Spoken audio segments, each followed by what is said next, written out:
တကယ်စင်းတို့ရေခုကတော့ပစုံဟင်းလေးချက်ပါမယ်စက်တော့ဖြူလေးနဲ့စက်တော့နေလေးနဲ့ကိုစီတက်နေပါတယ်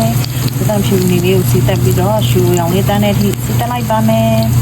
ပြီးရင်တော့ဟောဒီမှာပစုံကလေးတွေကိုခွာထားပါတယ်ဒီပစုံလေးတွေကအခုဒါ Costco ဝယ်ခဲ့တာခေါင်းပါတဲ့အကောင်လေးတွေပေါ့နော်ခေါင်းမပါတဲ့ကောင်မဟုတ်ခေါင်းပါတဲ့ကောင်တွေပါ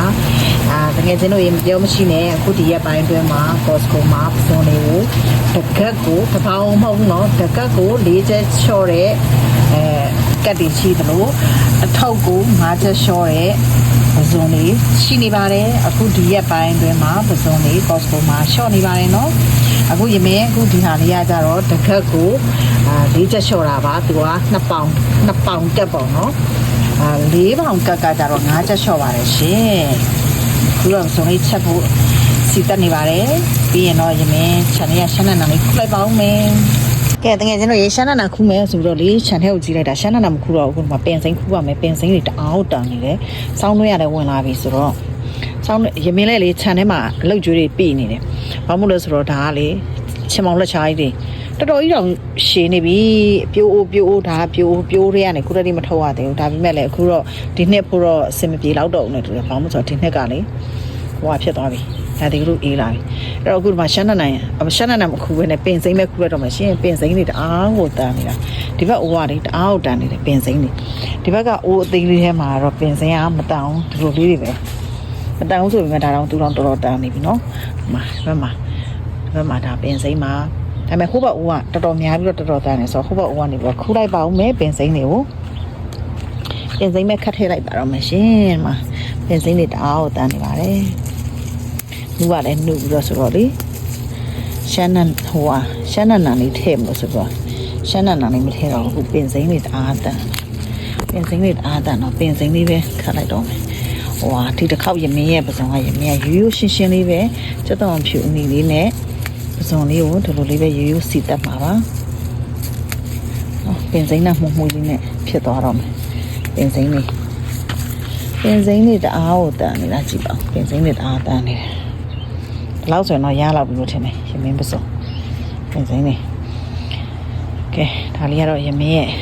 ပင်လေးတွေမျက်စိပရာတာဖြစ်အောင်ပြလိုက်တာဒီလိုရေးဟမှာစက်တော်ဖြူမဲ့စက်တော်မီလေးကတော့ရပါပြီဒီလောက်ဆိုရင်ရပြီပေါ့နော်ဒီလောက်ရပြီဆိုရင်တော့ရမင်းပစုံလေးတွေကိုထည့်လိုက်ပါမယ်ဒီမှာပစုံလေးတွေကိုရမင်းအမီးလေးတွေခြံထားတယ်နှိမ့်ချက်ပြီးသွားရင်လှလှလေးဖြစ်အောင်တက်လိုက်ချက်ပြီးတော့လှလှလေးရတယ်စားတာဆိုရင်လည်းလှလှလေးရရှင်နေလေဟောဒီဟာလေးလေးမစိုးပါဘူးအကောင်လေးရလေးနည်းနည်းကြီးတယ်လို့ပြောအောင်ပါပါနော်အကောင်လေးတွေကိုရိုးလေးပဲဒီလိုပဲဖြီးတက်လိုက်မယ်ဖြီးတက်ပြီးသွားရင်တကယ်မှုန့်နဲ့ရောင်တင်မှုန့်နဲ့အခါလေးပစုံထဲမှာထည့်ထားတယ်ပြီးရင်စားမင်းနဲ့ချုံမှတ်မင်းနဲ့ထည့်ပါမယ်ပစုံကိုဒီလိုစက်တော့အချိန်ကြီးနဲ့ပဲရိုးချင်းဖြီးတက်တာပါပြန်တစ်ဖက်ချင်းစီဆက်မယ်ပေါ့နော်တအားရောမနေဘူးခေါင်းလေးပြုတ်သွားမှဆိုလို့ပြုတ်သွားတော့လည်းကိစ္စတော့လည်းမရှိပါဘူးပြုတ်သွားမှလည်းဆိုလို့ပါကဲတကယ်ချင်းတော့ရေပစုံလေးကဟိုဘက်လမ်းဒီဘက်လမ်းပြီးွားလို့ဒီလိုအနေထားလေးဖြစ်ပြီးဆိုရင်တော့ပစုံကအကွေးဆိုရင်ရပြီအဲ့ဒါဆိုရင်လည်းရင်းလို့ရှမ်းဟိုဗါလဲ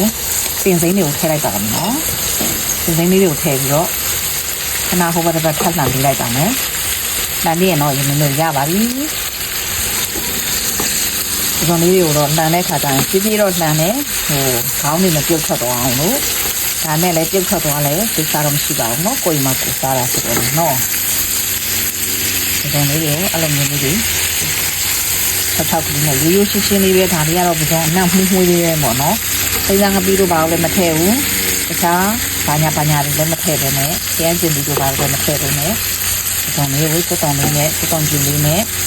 ဒီတန်းလေးပဲရိုးရှင်းလေးကျုပ်လည်းမဖောက်ခဲ့တော့ဘူးရှင့်ဒီကောင်ခေါင်းကအနှစ်တွေထွက်တယ်ဒီကောင်စီတွေထွက်တယ်ပေါ့နော်ဒါလေးကတော့ဒီနေ့ဖို့ချက်ပြတာလေးပါရှင်ဒီနေ့ဖို့ချက်ပြလိုက်တာဒီပါဒါလေးဆိုရင်တော့ရပါပြီဒီကောင်ကအရန်ကြီးဟိုဟာဖြစ်เสียမလို့ပါဘူးရှင်ရန်ကြီးနဲ့တာကြီးနဲ့ချက်เสียမလို့ပါဘူးရှင်ခုဒါဆိုတော့ကျွန်တော်လေးဆောင်မင်းဒီမဲ့ဒီကောင်ဟင်းလေးထွက်တော့ရပါပြီရှင်ဗီဒီယိုလေးကိုဆုံးဖြတ်ကြည့်ရတဲ့အတွက်ငယ်ချင်းတွေအားလုံးကိုကျေးဇူးတင်ပါတယ်ဒီနေ့နောက်ဗီဒီယိုတွေမှာပြန်တွေ့မယ်နော် Thank you. Bye bye.